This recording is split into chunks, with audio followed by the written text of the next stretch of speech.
ఆ fan కట్టేరా, current bill కట్టలేక చేస్తాను నన్ను. అసలే 1400 వచ్చింది అది ఇద్దరు బిల్లు. బిల్లు ఎక్కువ వచ్చిండేది ఫ్యాన్ వేసినందుకు కాదు మే, ఫ్యాన్ కి ఓట్ వేసినందుకు.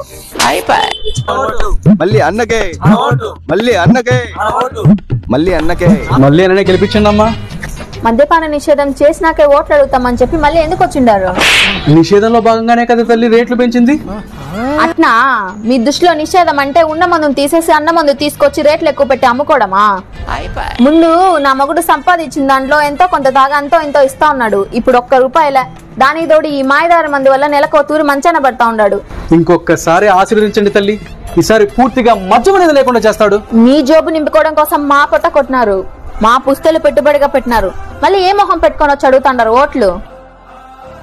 ఓ అన్నా, అన్నకే వేస్తారు కదమ్మా. మేము సరదాకే సింపతితో ఓట్లు వేసిన వాళ్ళం.